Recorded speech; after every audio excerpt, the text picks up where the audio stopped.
Hola, muy buen día. En este video vamos a explicar el tema de fasores y vamos a explicar cómo utilizar estos fasores para resolver circuitos con corriente alterna. Ok, ¿qué es un fasor? Un fasor es una forma de denotar una señal. En este lado podemos observar una señal de tipo sinusoidal.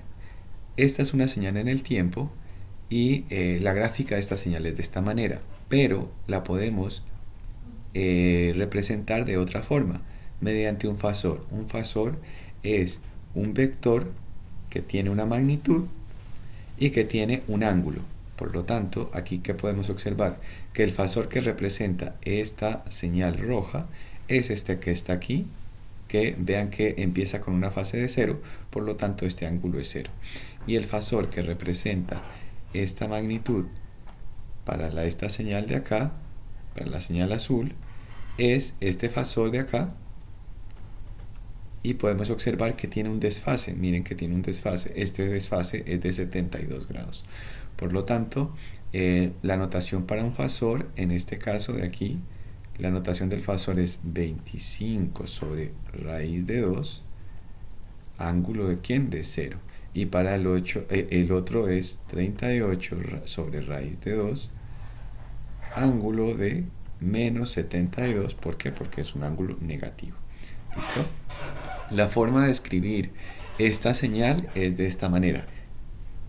En el tiempo se escribe 25 por el seno de ¿quién? De omega t, pero en este caso omega es 2.51. Eso es omega. ¿Listo? Y esta señal de acá está representada por esta ecuación 38, 2.5 t, o sea, esto es omega, menos 72 grados. Este es el desfase. Entonces yo lo puedo representar de esta forma, o se puede representar de esta forma, donde estos son los fasores. ¿Ok? Los fasores pues me van a servir mucho más para poder hacer análisis con circuitos. Ok. Recordemos cómo convertir los fasores si los tenemos en coordenadas rectangulares o en coordenadas polares. Como un fasor es un número que tiene ángulo y fase, entonces el fasor lo puedo representar con este ángulo y con la magnitud, ¿cierto? Con la magnitud. Esa magnitud pues hace que tenga también una representación a nivel rectangular, donde aquí tengo A, B, y este eje de acá arriba, el eje Y, vamos a decir que es el eje imaginario J. ¿Listo? Eso era lo que observábamos, J. J es el eje imaginario. Entonces, ¿cómo pasar de coordenadas polares, que son los fasores, a coordenadas cartesianas? Pues si tenemos un fasor en coordenadas cartesianas, en coordenadas rectangulares, para pasarlo a polar o fasores, lo que vamos a hacer es lo siguiente.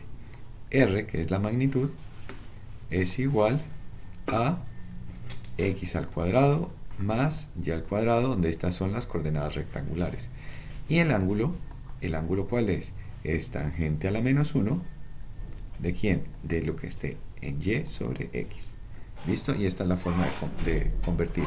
Ahora, si lo que quiero es hacer la conversión contraria, pasar de acá de polar a rectangular, pues lo que voy a hacer es que x es igual a r por coseno del ángulo y y es igual a r seno del ángulo. Muy bien, continuamos.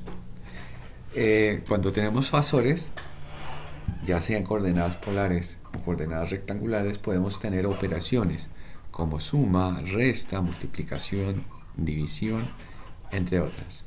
Entonces, si tengo dos fasores representados por z1 y z2 en coordenadas rectangulares, la suma de los dos fasores es la suma de la parte real más la suma de la parte imaginaria. La resta de igual manera. ¿Ok? La multiplicación, si yo tuviera fasores, pues vean que la multiplicación tendría que hacer este por este factor por este factor y así, y esto se vuelve un reguero. Por eso mejor es multiplicar no en forma articular, no en forma rectangular, sino en forma polar. Vean que la multiplicación en forma polar Z1 por Z2 es R1 por R2 y se suman los ángulos.